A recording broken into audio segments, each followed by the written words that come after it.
12번부터 다시 보도록 하겠습니다. 네, 방송 업로드가 좀 늦어서 죄송합니다. 자, 보도록 할게요. 자, 12번 가에 들어갈 내용으로 가장 적절한 것은 자, 중일전쟁이네요. 중일전쟁 이후 일제가 자행한 수탈 관련 자료 찾아보기.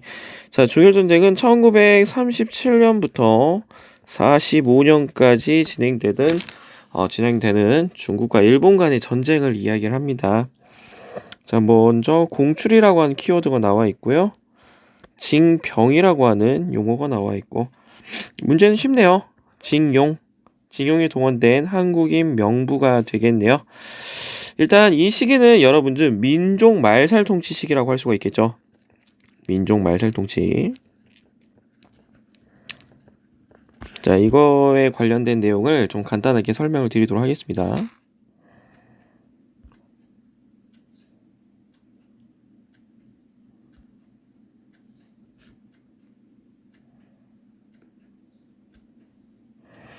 자, 일제강점기입니다. 일제강점기. 자, 이 일제강점기는요, 여러분들 크게 이 1910년대 무단 통치 시기와 1920년대 소위 문화 통치라고 이야기를 하죠. 문화 통치 시기. 그리고 1930년대, 40년대를 우리는 민족 말살 통치 시기라고 이야기를 합니다. 자, 일제강점기는 어떤 식으로 시험이 나오냐면 일단 일제강점기는 1910년부터 1945년까지를 이야기를 하죠. 일제강점기 때는 우리가 처음에 어떻게 당했는지가 시험에 나와요. 어떻게 당했는지. 그래서 무단통치 시기 때 우리가 어떻게 당했는지, 20년대 문화통치 때 어떻게 당했는지, 30년대, 40년대 우리가 어떻게 당했는지를 물어보고요. 그 다음에는 우리가 어떻게 저항했는지에 대해서 이제 나오게 됩니다.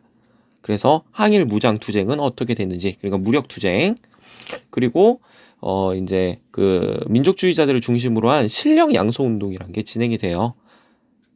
그런 식으로 진행이 됩니다. 그래서 여러분들 이 구한말에 의병 항쟁하고 애국계모 운동하고 이제 그런 계열이라고 보시면 돼요. 구한말의 의병 계열이 항일 무장 투쟁으로 이어지고, 그리고 구한말의 애국계모 운동이 1920년대 실력 양성 운동으로 이어지게 되더라. 그런 식으로 공부하면 돼. 자, 그럼 방금 문제는 뭐냐면 우리가 어떻게 당했는지에 대해서 물어보고 있어요.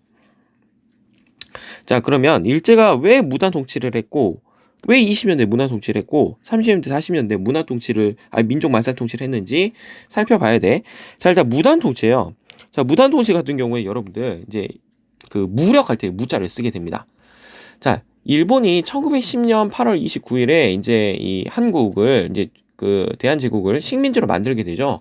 그래서 이제 더 이상은 대한제국이라고 하는 칭호를 쓰지가 않고 이름을 쓰지 않고 일본의 한 지방이다. 그래서 조선이라고 부르게 됩니다. 우리 한반도를 일본의 한 지방, 뭐 관동 지방, 뭐 관서 지방 이렇게 이야기하는 것처럼 일본의 한 지방이다라고 해서 조선이라고 부르게 되고, 거기에 살고 있는 사람들을 조선인이라고 이제 부르게 되는 거예요. 자, 그러면 일본은 처음으로 이 한반도라고 하는 이 대한제국이라고 하는 식민지가 생겼습니다. 그런데 이 대한제국은 모든 면에서 다 일본보다 앞서요. 뭐 문화라든지 뭐 그런 것들. 문화 면에서 이제 모두 이제 앞서게 되는 거야. 그러니까 이 한국인들이 일본의 말을 잘 듣지 않아요. 문화적으로 우리가 더 우수한데 무슨 우리가 너희 말을 들어야, 너희는 다 우리한테 배워온 거잖아. 옛날부터 막 삼국시대부터 뭐 계속 이렇게 배우고 가잖아요.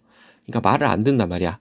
그러니까 얘네들이 이 한국인들에게 겁을 주기 위해서 폭력이라고 하는 수단을 쓰게 되는 겁니다. 그래서 무단 통치를 시행하게 되는 거예요.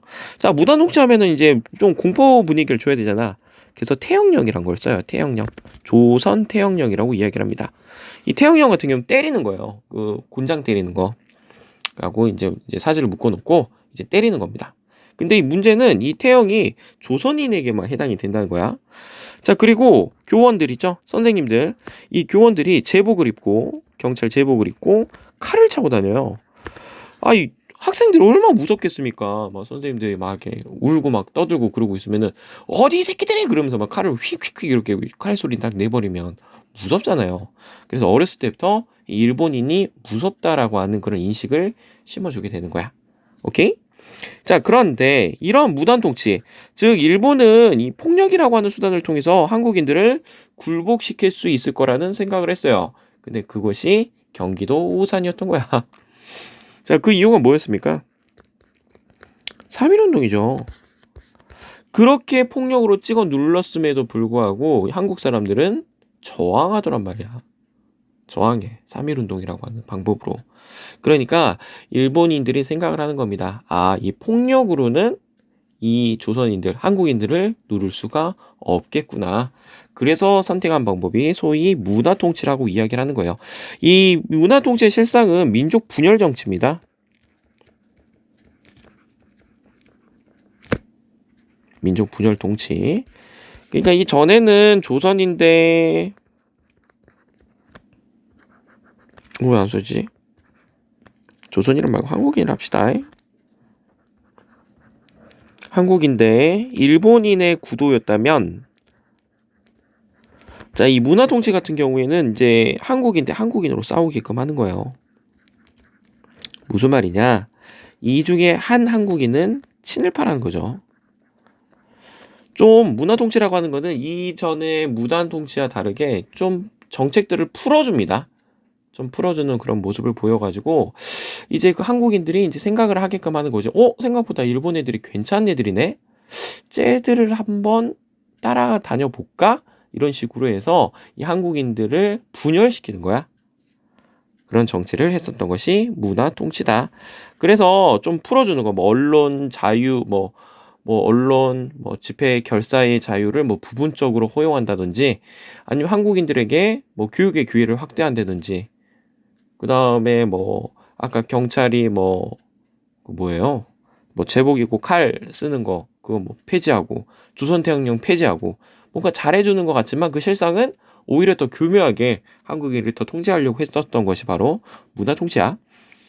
자, 그러면 1930년대 40년대는 왜 일본이 민족만살 통치를 했는지 살펴보자. 자, 1929년에 전 세계적으로 여러분들 경제 위기가 찾아옵니다. 우린 이것을 경제 대공황이라고 이야기를 해요. 경제 대공황. 이 경제 대공황은 좀 간단하게 말하면 사람들이 필요로 하는 그런 수요보다 사람들에게 그 물건이 이제 더 많이 가는 공급이 더 많이 나서 일어난 현상입니다. 사람들이 필요로 하지 않는데 공장에서 자꾸 물건을 찍어내. 그럼 물건이 안 팔리네? 그쵸? 필요로 하지 않는데 왜 이렇게 계속 만들어? 물건이 안 팔려 계속 쌓이지. 그러면은 그 공장 같은 경우에는 물건이 안 팔리니까 당연히 망하겠지. 그럼 또 실업자가 생기겠지. 근데 그 실업자들이 돈 벌어가지고 또 물건을 구매해야 되는데 돈을 못 버니까 또 구매를 할 수가 없지. 이런 식으로 경제적 악순환이 되는 구조가 이 경제 대공황이라고 할 수가 있어요. 이 경제 대공황은 미국에서 출발했다고는 하지만 이 전 세계적으로 영향을 끼치게 됩니다. 자, 그래서 뭐 영국, 프랑스, 심지어 뭐 일본, 뭐 독일 할 것 없이 전 세계적으로 난리가 나. 자, 그래가지고 이거를 이제 해결할 수 있는 방법이 미국 같은 경우에는 뭐 뉴딜 정책이라든지, 그리고 영국과 프랑스는 본국과 식민지를 하나의 블록으로 묶어가지고 이 블록 경제로서 이 경제 대공황을 해결하려고 했습니다. 그런데 그 당시 일본 같은 경우에는 미국과 같이 뭐 거대한 자본이 있었던 것도 아니고 영국과 프랑스처럼 식민지가 많았었던 것도 아니야. 그래서 이 일본이 경제 대공황을 타개하는 방법으로 무엇을 선택하느냐? 전쟁이라고 하는 수단을 택하게 됩니다. 그래서 다른 나라를 침략을 하게 돼요. 어떤 식으로 침략을 하느냐? 일단 1931년에 만주사변을 일으키고요. 이걸로도 아직 부족해. 그래서 37년에 중일전쟁을 일으키게 되는 겁니다. 자, 그런데 이제 중국 같은 경우에 워낙 땅덩어리도 넓고 인구도 많다 보니까 일본인만으로는 전쟁 수행이 좀 어려워요. 그래서 중국인 대 일본인의 싸움에서 이제는 일본이 물자라든지 인력적으로 뭐 이렇게 굉장히 부족함을 느끼니까 사람들을 동원하기 시작하는 겁니다. 그것이 바로 징용, 노동자로 이제 끌고 가는 거야. 징병, 병사로 끌려가는 거야. 그리고 이제 여성 같은 경우에는 이 일본군 위안부로 이제 끌고 가가지고 아주 또 나쁜 짓거리를 해요. 징용, 징병, 일본군 위안부로서 이제 끌고 가는 그런 모습들을 보이게 되더라. 왜? 전쟁을 자기들만으로 수행하기가 어려우니까 물자가 부족하고 사람이 부족하니까 그렇게 끌고 간 거야. 자, 그 다음에 공출 쌀 같은 거를 국가에서 싹 다 걷어가는 거예요. 공출. 그 다음에 또 뭐가 있을까요? 공출. 또 뭐 있지? 잠깐 봐보자. 공출 나왔고, 징병 나왔고, 징용 나왔고. 네, 그래서 이런 것들 보시면 되겠습니다. 근데 얘들아, 우리 한국인이잖아.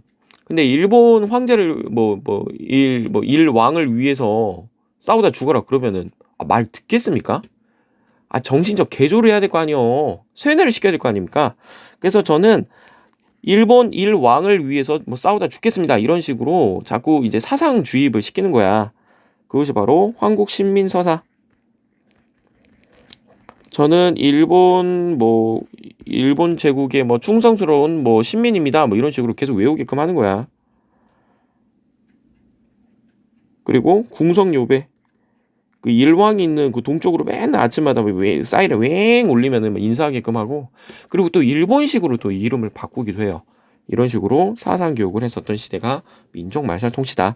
그래서 여러분 징용, 징병, 일본군 위안부, 공출 이런 키워드가 나오면은 이거 민족 말살 통치구나라고 생각하고 문제 푸시면 돼요. 쉽죠? 자, 한미 상호 방위 조약문, 이건 6.25 전쟁과 관련이 있죠. 6.25 전쟁. 6.25 전쟁의 그 결과 부분이라고 할 수가 있겠네요. 자, 방문구 같은 경우에는 한성 순보를 찍어낸 데죠. 토지 소유주에게 발급된 지게. 지게는 대한제국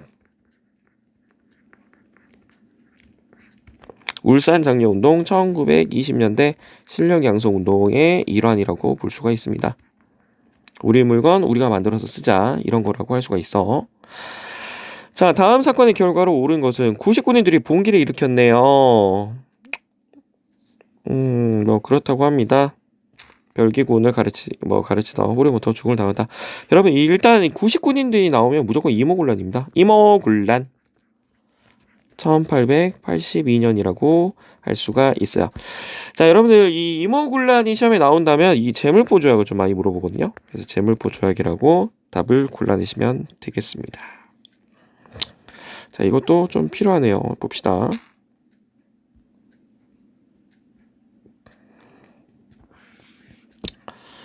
자, 보도록 할게요. 자, 1876년입니다, 여러분들. 1876년에 뭐가 있었냐? 강화도 조약. 다른 말로 조일, 수호, 조규라는 것이 체결이 되게 돼요. 흥선대원군이 물러나고 이제 고종이 친히 정치를 하는 고종의 친정기가 왔는데, 이 고종의 옆에는 항상 그의 아내였던 명성황후가 있습니다. 고종 같은 경우에는 이제 자기가 친히 정치를 한다고 하지만 어떻게 보면은 실권은 이 명성황후가 가지고 있다고 해도 과언이 아닐 정도로 그래요. 자, 이 명성황후 같은 경우에는 이 전의 정권 흥선대원군과 차별을 두기 위해서 드디어 개항을 하게 됩니다. 그래서 우리나라 최초의 근대적 조약이자 불평등 조약인 강화도 조약이 체결이 돼요. 자, 이제 문을 열었잖아. 자, 문을 열었으면 빨리 서구 문물들을 배워야 될 거 아니에요? 그걸 하는 목적이 뭐야? 개화를 해야지. 개화 정책을 추진을 해야 됩니다. 자, 그럼 이 개화 정책을 추진하는 기구가 필요하겠네요. 그 기구가 바로 통리기무아문이라고 하는 기구입니다. 자, 이 통리기무아문이 중심이 되어서 개화 정책을 추진하게 될 거예요. 자, 이 개화 정책을 여러 가지를 추진하게 되는데 여러 가지가 있습니다, 여러분들. 신식군대 만들고요. 이 신식군대 이름이 별기군이요. 그리고 기존에 이제 조선 같은 경우는 5군영이라고 해. 그 부대가 이제 그 5개 군영으로 이루어졌다 그래. 그러니까 훈련도가 머영청, 총룡청, 수호청, 금이영 이렇게 5개의 부대로 나눠져 있었는데 이걸 2개로 줄여요. 금이영, 장어영, 무이영, 장어영 2개로 줄여요. 어떻게 보면 정리해고를 당하는 거지. 신식군대를 만들고 이영을 이렇게 하게 되더라. 그리고 이제 또 배워야 될 거 아닙니까? 그래서 일본의 뭐 조사시찰단이라든지 그리고 청나라의 뭐 영선사 이렇게 사절단을 파견해요. 왜? 아, 개화정책 배워야 될 거 아니여. 그래갖고 견학 가는 거야. 그 다음에 뭐 신식 건물 같은 거 만들어요. 방문국 아까 신문 찍어낸 데라 그랬었지? 그 다음에 뭐 기기창 무기 만드는데 그리고 뭐 전환국이라고 해서 뭐 돈 만드는데 우정국이라고 해가지고 우체국 이런 걸 만들어요. 근데 얘들아 이런 거 다 만들려면 뭐가 필요해? 돈이 필요해. 아니 돈이 뭐 하늘에서 뚝 떨어지냐? 결국에는 누구 손에서 나오는 거야? 백성들 호주머니 속에서 나오는 거죠. 안 그래도 살기 힘든데 왜? 서양의 그 다음에 청나라, 일본 상인들이 지금 국내 와가지고 장사하고 있잖아. 내지 통상권이라고 하고 장사하고 있잖아. 그쵸? 그렇게 하고 이제 장사를 하고 있는데 잠깐만 내지 통상권이 아니죠 여러분들. 내지 통상권은 이모곤란 이유죠. 쏘리 죄송합니다. 아 잠깐만 졸려. 죄송해요. 잠깐 물 한 잔만 마시고.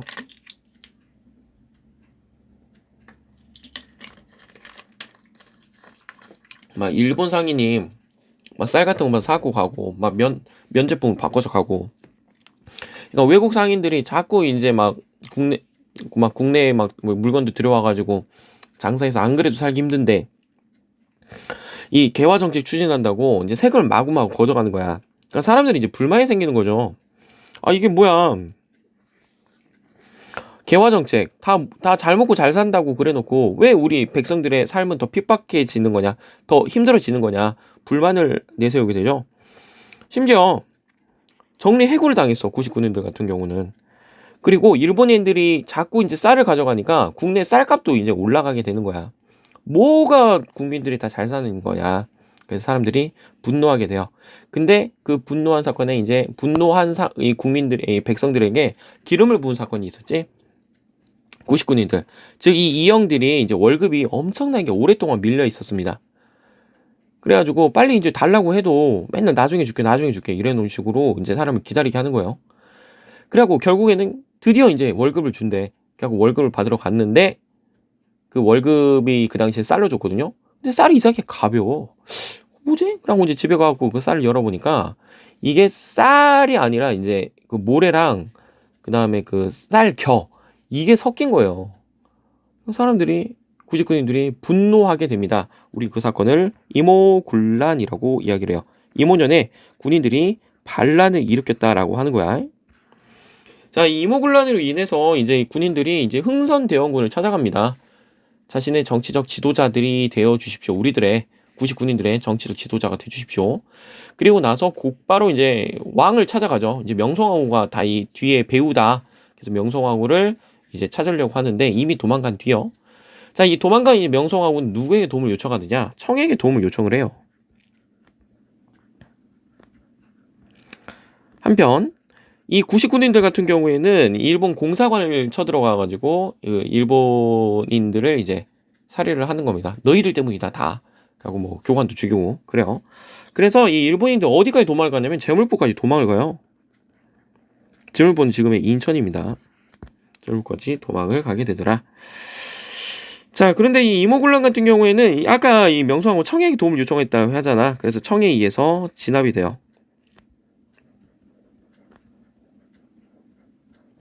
자, 그럼 청나라가 어떻게 보면은 명성황후를 도와준 거네. 세상에 공짜 없어요. 그래서 그 당시 청나라는 이 명성황후를 도와줬기 때문에 조선 정부를 도와줬기 때문에 여기에 대한 대가로 조청, 상민, 수륙, 무역, 장정이란 것을 요구하게 되죠. 이 조청, 상민, 수륙, 조청, 상민, 수륙, 무역, 장정의 주요 핵심 키워드가 내지 통상권이 되겠습니다. 청나라 상인은 이제 조선 땅 안에까지 들어와서 장사할 수 있게끔 해라. 자, 그럼 일본 같은 경우는 어때요? 지금 일본 공사관이 불탔죠.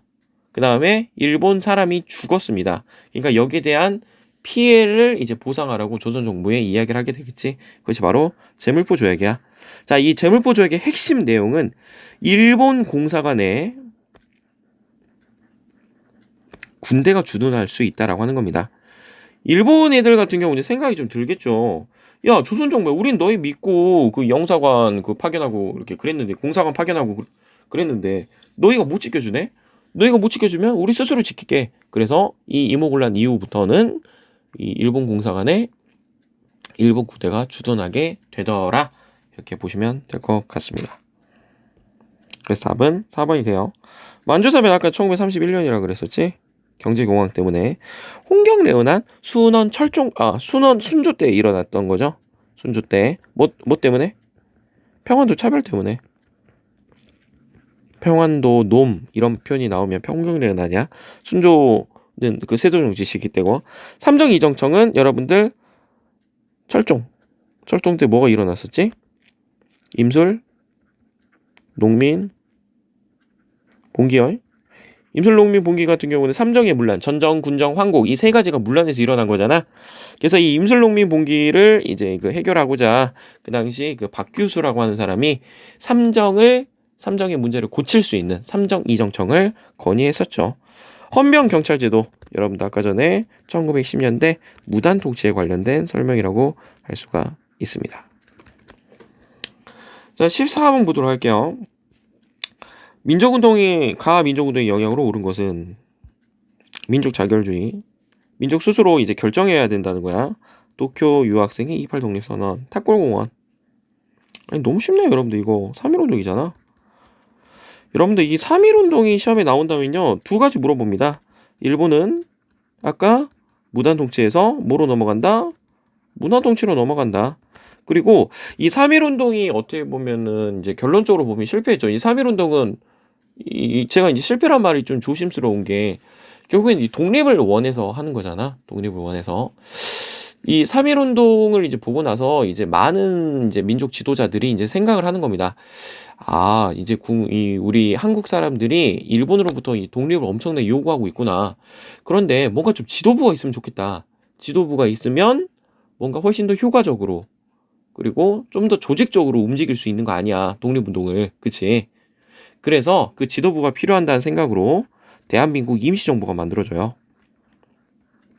그래서 여러분들 3.1운동이 시험에 나온다면은 이 무단 통치에서 문화 통치로 넘어간다는 거, 이 대한민국 임시정부가 들어선다는 거, 이것만 기억하면 돼. 답 5번이야. 회사령이 제정된 거 1910년에 무단 통치 시기 되죠. 무단 통치. 회사령이라고 하는 것은 회사 만들 때 조선 총독부의 허락을 받아야 된다는 거야. 광무개혁, 대한제국, 강화도 조약, 아까 전에 뭐라고 그랬어요? 1876년. YH 무역 사건 같은 경우는 여러분 박정희 정부예요. 박정희 정부 때 있었던 일이다. 끝. 15번 보도록 하겠습니다. 자, 15번은 여러분들 저 3월 모의평가 때 봤었거든요. 제가 3월 모의평가 때 작년 거 21년 거 하면서 설명을 드렸습니다.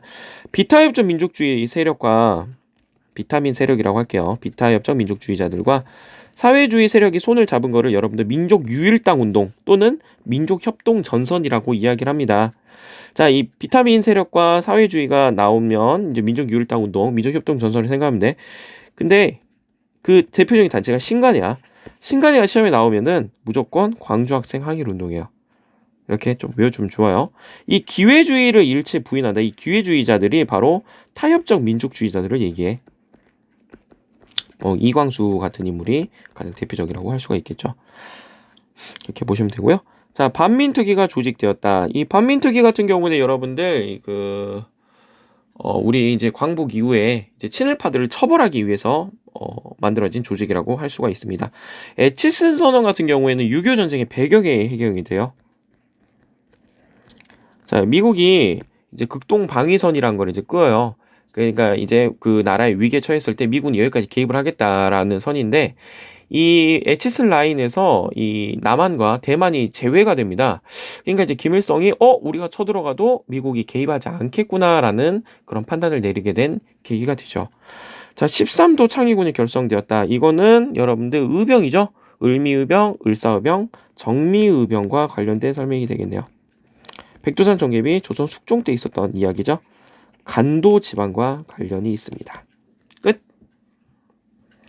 자, 16번 보도록 할게요. 자, 가에 들어갈 내용으로 가장 적절한 것은 봉우동 전투, 윤동주, 하얼빈역, 만주 지역과 관련된 설명이겠네요. 답은 여러분 청산리 대첩이네요. 이거 너무 쉽죠? 자, 병인양요는 여러분들 강화도고요.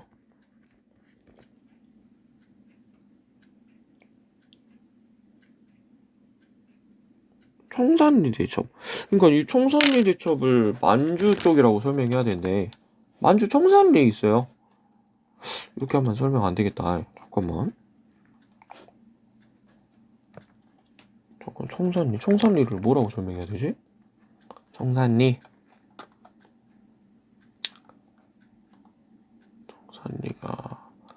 만주 지린성. 만주 지린성이네요. 만주 지린성. 그렇죠. 이제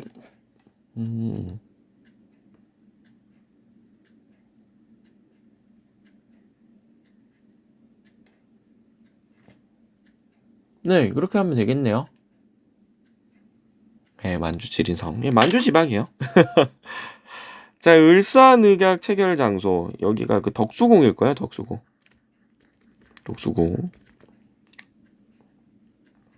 자, 그 다음에 윤봉길 의사 의거터 이거 하얼빈역이죠, 여러분. 정신 차려. 뭐 하얼빈역이야. 상하이죠. 상하이 홍코공원이죠. 홍코공원. 자, 구미위원부는 미국에 있었던 거죠. 구미위원부 미국. 맞냐? 진짜 미치겠네.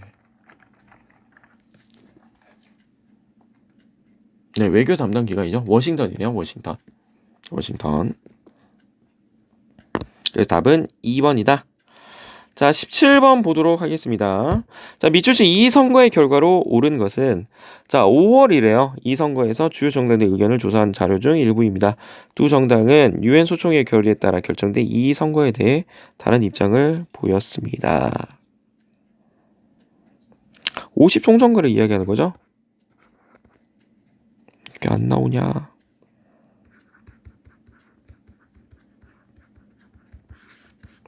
그렇죠? 50 총선.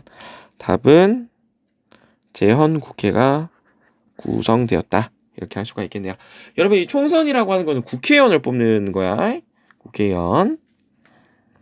그래서 핵심 키워드는 유엔 소총회의 결의에 따라 결정된 이 선거라고 할 수가 있겠네요. 자, 이것도 좀 간단하게 좀 설명해 드리도록 할게요.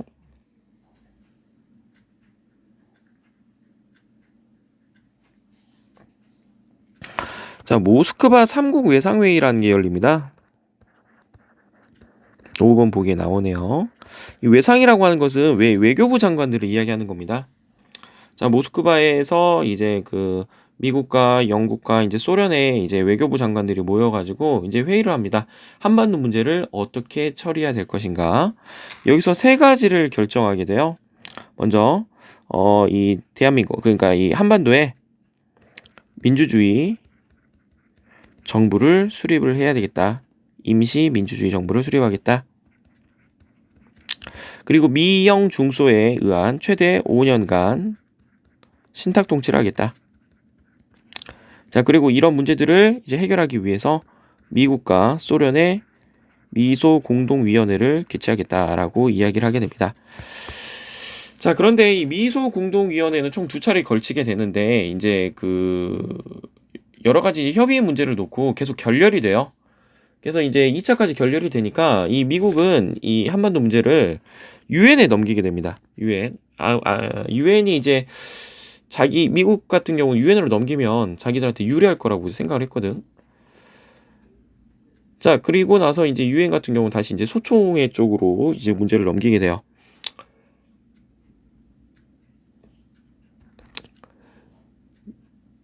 그래서 이제 거기서 이제 무엇을 이제 결정하게 되냐면은 이제 원래 그 한반도 남한과 그 한반도 인구 비례에 따른 이제 총선거를 이제 결정을 하게 돼. 총선거 같은 경우에는 아까 국회의원 선거라고 이야기를 한다고 그랬었지. 근데 소련이 이제 이걸 반대를 하는 거야, 소련이. 왜? 북한이 훨씬 더 이제 인구가 훨씬 더 적기 때문이야. 불리하지. 그래가지고 이거를 유엔 총회에서 아까 잘못 말했어요. 유엔 총회에서 이렇게 한반도 인구 비례에 따른 총선거를 실시하자. 근데 소련이 이제 거부를 하니까 유엔 소총회로 넘기는 겁니다. 유엔 소총회에서 그러면 가능한 지역에서만 총선거를 실시해라. 그래서 그 가능한 지역에서 총선거를 실시하라는 그것이 바로 50 총선거가 될 것 같아요. 돼요. 자, 허니 6조는 여러분들이 독립협회와 이제 관련이 있고요. 자, 대통령 직선제 개헌이 단행되었다. 이거 6월 민주항쟁의 결과죠. 통일 주체 국민회의 유신 헌법과 관련이 있고 모스크바 상공 예상회의는 아니다. 이렇게 보시면 되겠습니다. 물 좀 잠깐만 마시고 올게요.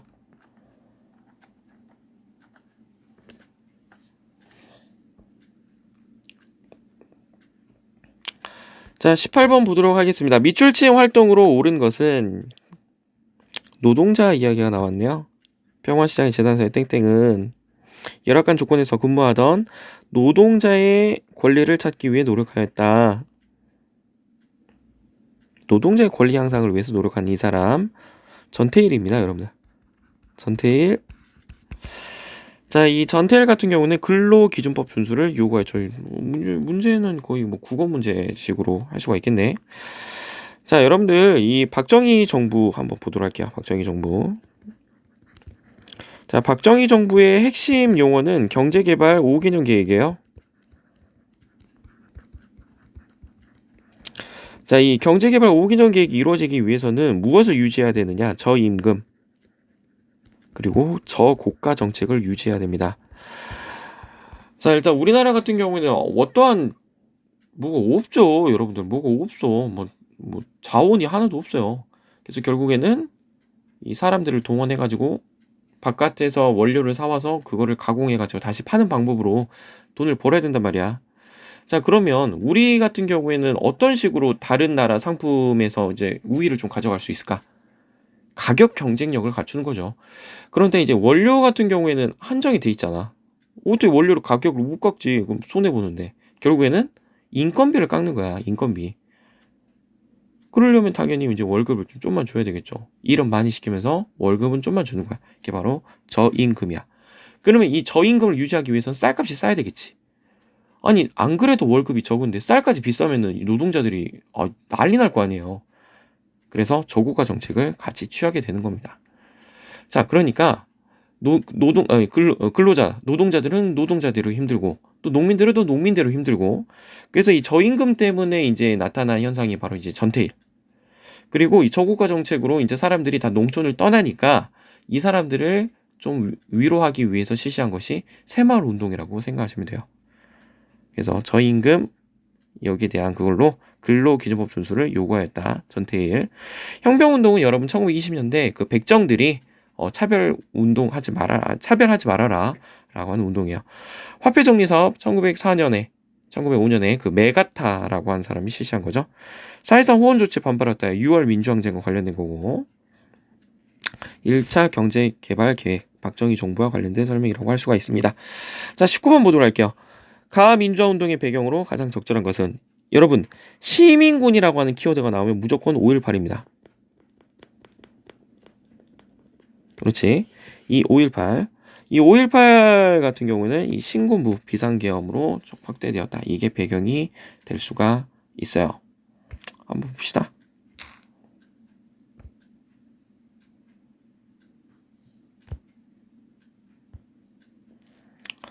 자, 보도록 할게요.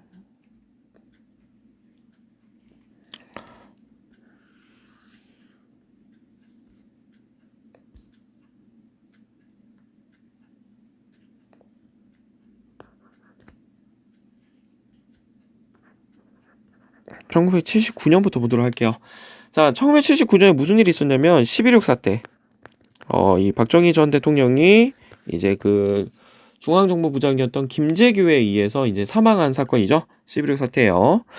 자, 이 11.6 사태 이후로 이 어수선한 상황에서 이제 대통령이 이제 사망한 사건이잖아. 그러니까 전국에 이제 계엄령이 떨어집니다. 군인들이 이제 뭐 행정, 그다음에 뭐 정치, 입법, 사법 이런 거를 이제 모두 다 통치를 하는 거야. 그리고 그 당시 이제 유신헌법 안에서는 대통령을 통일주체 국민회의에서 뽑아요. 그래서 최규하가 이제 통일주체 국민회의에 의해서 대통령이 되게 되는 것이죠. 근데 이제 굉장히 그 혼란한 틈을 타서 그 전두환과 노태우라고 하는 이 신군부 세력들이 쿠데타를 일으킵니다. 우리 그것을 12.12 사태라고 이야기를 해요. 자, 이제 80년으로 넘어옵니다. 자, 어찌됐든 이 흔히 우리가 이제 유신 체제를 여러분들 겨울공화국이라고 이야기를 합니다. 굉장히 차가운 민주화가 이제 철저히 이제 짓밟힌 시대, 그런 시대를 이제 겨울공화국, 겨울로 이제 빗대어서 이제 이야기를 하는 거죠. 근데 이제 사람들은 드디어 이제 겨울이라고 하는 추운 겨울이 가고 따뜻한 봄이 올 것이라는 기대를 하게 돼요. 그래서 이제 전국적으로 이제 뭐 계엄령을 철폐해라, 유신헌법 철폐해라, 전두환 물러가라라고 하는 그런 시위를 벌이게 됩니다. 우린 이것을 서울의 봄이라고 이야기를 해요. 자, 그러면 이 신군부에서는 이렇게 전국적으로 시위가 일어나는 게 별로 마음에 안 들겠지. 그래서 이거를 좀 막기 위해서 5.17 비상계엄이란 걸 더 확대하게 됩니다. 비상계엄을 확대하게 돼요. 자, 다른 지방이 이제 좀 조용해질 때 유독 끝까지 저항했었던 지역이 있었으니 그 지역이 바로 광주야. 이 광주에서 일어난 운동이 바로 5.18 민주화 운동이에요. 이 5.18 민주화 운동에서 나오는 키워드가 핵심 키워드가 시민군이라고 하는 키워드예요. 4.19에서도 등장하지 않고요. 6월 민주항쟁에서도 등장하지 않습니다. 그래서 시민군이라고 키워드가 나오면 5.18이다. 그래서 답은 4번이에요. 4.45 입개헌이 단행이 됐다. 이거 이승만 정부 때죠. 초대 대통령이 하나여 중임 제한을 철폐한다. 3.15 부정선거가 자행되었다. 4.19의 배경이 되겠고요. 신탁 통치 같은 경우는 아까 모스크바 삼국 외상회의에 관련된 설명이고, 최초의 평화적 여야 정권 교체가 이루어졌다. 이거 김영삼 정부에서 김대중 정부 넘어가는 그 시기인 것 같은데. 자, 20번 보도록 하겠습니다. 여러분, 현대사에서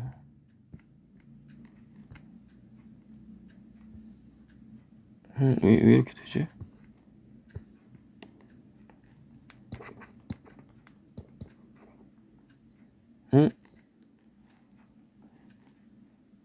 왜 이러지? 어허.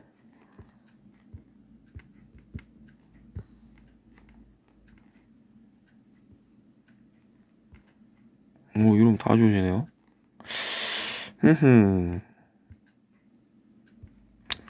자, 현대사에서 아까 4.19, 5.18, 6월 민주항쟁 그 민주화 운동이 시험에 나온다면 또 한편으로 뭐가 나오냐면 통일이 나와요. 통일. 자, 다음 회담에 있었던 정부 시기로 사실로 옳은 것은 자, 통일 부담입니다. 여러분이 좀 주목해야 될 거는 정상이에요. 정상. 남한과 북한의 최고 지도자들, 그 최고 지도자들 정상이라고 이야기를 하거든요. 이 남북 정상회담이 최초로 체결된 거는 2000년에 제1차 남북 정상회담 김대중 정부 때 있었던 일입니다. 자, 이 김대중 정부 같은 경우에는 여러분들 햇볕 정책이라는 걸 취하게 돼요. 햇볕 정책. 그래갖고 우리 동화 많이 들어봤을 거야. 지나가는 나그네 옷을 벗기는 것은 그 강한 바람이 아니라 따뜻한 햇볕이라는 거야. 그래서 이제 북한에 이제 긴장감을 주는 것보다는 뭐 대화와 화해와 협력 이런 자세를 이제 하는 거예요. 자, 이 햇볕 정책을 추진했었을 때 그 당시 현대 창업주였던 이 정주영 회장이 이 소떼를 이제 몰고 북한을 방문합니다.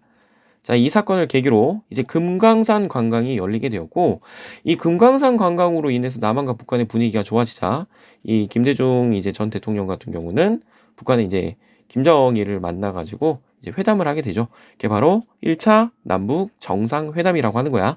이 1차 남북 정상회담에서 무엇을 발표하냐면 6.15 남북 공동선언이라는 걸 내세워요. 6.15 남북 공동선언. 이 6.15 이제 공동선언에서 이제 다양한 내용들이 나오는 거야. 뭐 이제 뭐 남측의 뭐 연방 제한과 북측의 뭐 연합 제한, 서로 뭐 공통점이 있다던가, 그 다음에 뭐 이산 가족을 이제 조속히 이제 만나게 한다던가, 자, 그 다음에 뭐 같이 산업을 같이 논의해 보자. 그래서 개성공단을 만든다. 그리고 끊어진 경의선, 그 경의선 서울과 신의주를 이어주는 그것을 뭐 복원한다는 그런 이야기들을 하게 되죠. 자, 그러면 여기로 나무 공동소원 나왔네요. 이산가족 상봉 경제협력. 경제협력이 아까 그 개성공단 이야기야. 자, 그럼 다음 몇 번이요? 4번이 되겠습니다. 자, 이 김대중 전 대통령의 이런 업적은 여러분들 이제 노벨 평화상을 이제 나중에 이제 받게 되는 그런 계기가 되더라까지 알아두시면 되겠습니다. 정전협정. 이 정전협정 같은 경우는 여러분들 정전협정? 정전협정이요? 정전협정이 체결이 되었습니까? 휴전협정 아니야? 아, 죄송합니다. 헷갈렸나 보네요. 이승만 정부 때죠? 이승만 정부 때. 6.3시가 전개되었다. 이거는 여러분들 박정희 정부에서 이 경제개발 5개년 계획, 그러니까 경제개발에 필요한 돈을 구하기 위해서 일본과 한일협정을 체결한다 그랬었잖아. 그 한일협정 반대 시위가 6.3 시위예요. 발췌 개헌안은 이승만 정부 때죠. 대통령 간선제에서 직선제로 가는 거. 남북한이 유엔에 동시 가입하였다. 노태우 정부가 되겠습니다. 자, 이렇게 해서 여러분들 3월 이번에 2022학년도 3월 모의평가 모두 풀어보았습니다. 자, 다음 시간에는 여러분 4월 13일에 제 4월 전국 연합평가가 시행이 돼요. 그래서 이제 제 시간이 빨리 이제 허락하는 대로 2021학년도 4월 모의평가 종이 나눠드리고 거기 관련된 해설 강의도 시작하도록 하겠습니다. 여러분들 수고 많으셨습니다.